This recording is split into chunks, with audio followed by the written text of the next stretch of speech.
Hey everyone, welcome to the very first episode of what we're tentatively calling Bible Bits, but that's not set in stone yet, so if you don't like it, we'll take your suggestions under advisement.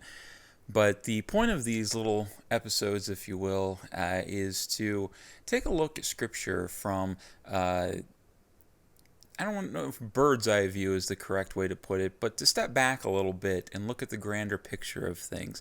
Oftentimes, as we get deep into study and really try to get into the Word, we can get so focused on the minutia, get so focused on the little things. What does this word mean? What does this particular phrase mean in Hebrew? What did this mean to the ancient people? We can get so focused on it that we can sometimes forget the point of the particular passage we're looking at. We get so lost in the weeds, if you will, that we forget to look up and see the sun. And with these little Bible bits, what I want to do is take a moment and look through the sections of Scripture that we're going through. We're going to start in Genesis here and move our way through in kind of in tandem with the Bible class I'll be starting in January. But the point of it is to redirect our eyes when it comes to whatever section we're looking at and refocus for our own study to make sure we're not missing what the point is of each section of Scripture. That doesn't mean that you shouldn't ask the hard questions. It doesn't mean you shouldn't dig deeper.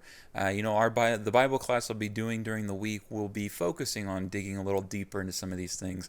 But we don't want to get so caught up with knowing the facts that we miss the spirit of what is being said. So that's going to be the point of these little Bible bits here. The goal is to have each one at about 5 to 7 minutes, and hopefully it'll help you grow spiritually and encourage you in your own study as you're going through the books of the Bible yourself. And so today, here to start off, we're going to start off with Genesis 1:1. What better place to begin than the beginning? Genesis 1:1, of course, is in the beginning, God created the heavens and the earth. Now, to a modern American, the idea of an absolute beginning, that's not a big deal. We've known for a very long time scientifically that there is an absolute beginning to the universe. Usually it's called the Big Bang Theory. And we, of course, want to be careful not to read modern science into Scripture. We don't want to make that mistake. That is a mistake to take something from modern day and try to read it into what the author was saying then. But the idea of an absolute beginning is not foreign to us. We don't have a problem with it. We may not understand it 100%, but we don't really have a problem with it. However, to the ancient world, the statement in the beginning would kind of be a mind-boggling statement. In the ancient world, the universe, the earth, matter, it was all eternal. It existed forever. Now, the different creation myths would state it differently. Maybe there was an empty space, an ether, which the great dragon flew through, and when it died, its body became the earth. Or maybe there was a great egg in space, and when it cracked open, the world spawned out of it. Maybe there was what the Greeks called the chaos, that out of it order came, but there was always something existing. Matter existed. It didn't come into being. And yet here in Genesis 1:1 we have what's called creatio ex nihilo, which basically in Latin means creation from nothing. And it's a concept that was very much at odds with the ancient world, but more than just at odds with their concept of beginnings, it was at odds with their concept of God. In fact, pretty much all ancient religions were polytheistic. That is, there were multiple gods. You had a god for the wind, you had a god for the rain, you might have gods for the river, the sun, the moon. There were usually many gods to explain why things worked the way they did. If the weather was bad, the god must be upset. If the wind was not blowing in your favor, you needed to pray to the gods to change it, whoever the wind god was. And they had these ideas of gods to kind of help explain functions of the world. But right from the very beginning, Genesis refutes that notion. In the beginning, God created the heavens and the earth. That means everything that comes after is subject to him. It is all mundane. It refutes the idea that there is a spirit of the sun, a spirit of the moon. It refutes the idea that the whims of nature are under control of some mischievous spirit. They all belong to him, and they all work as he ordained them. And so as we take our own look at Scripture, as we read through Genesis, we need to keep in mind that it's not necessarily the author trying to tell us how God created everything. Yes, we can ask those questions. Those are important questions, questions we should not shy away from. But the point of Genesis 1:1 is not, here is exactly how scientifically God made the world, and this is what he used, and this is the method he used to get everything here. The point of Genesis 1:1 is, there is one God, and he stands above all. We need to take time to reflect on that now and then. You know, in our daily life, even us Christians who know and confess that God is the ruler of heaven and earth, we can still get caught up in the idea of, well, it just wasn't my day. It's bad luck, bad fortune, as if somehow the whims of the world are beyond his control.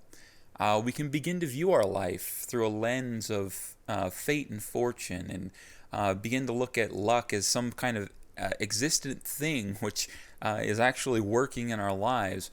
And even if we don't necessarily confess with our mouth that we believe that, we will live our life as if God is not the one really in control. It's these circumstances that are in control. It's whatever's going on in the world that's in control. We'll even, some Christians will make the mistake even of saying, Satan is in control. And they mean well. They want to say, Satan is at work in the world trying to, move people to do evil. But that's not scriptural. God remains in control. All belongs to him. Mother Earth is not a thing. There is no fortune to control the way our lives go. God remains in control of all.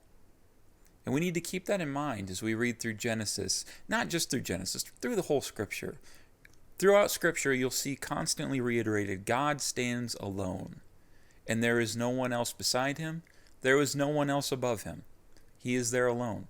How often do we take time to reflect on that in our own lives? How often do we, instead of looking around and saying, nothing can change, this is all, it's all happening and I just have to watch it go by, how often do we instead get to our knees and say, God, you're in control of everything. Nothing happens that is not allowed by your hand. Now, that of course brings up questions of fate and free will. I'm sure we'll have plenty of time to get into that at a different date. Those are important questions. But here, as we take our first Bible bit and begin this series, I want us to reflect on Genesis 1:1. God made the heavens and the earth. They are all bound to his will. He will not allow anything to happen which does not ultimately serve his plan. And we may not like what we see. We may not understand what we see. We may look around us and say, this doesn't seem good. It seems like things are going out of control. But take comfort in the fact that at the end, it all works towards one plan he has set in motion. So that's all we have here for today. I think I kept my time all right. I won't explain what's going on in the future. We'll just jump right into things. But I hope that helps you in your own study.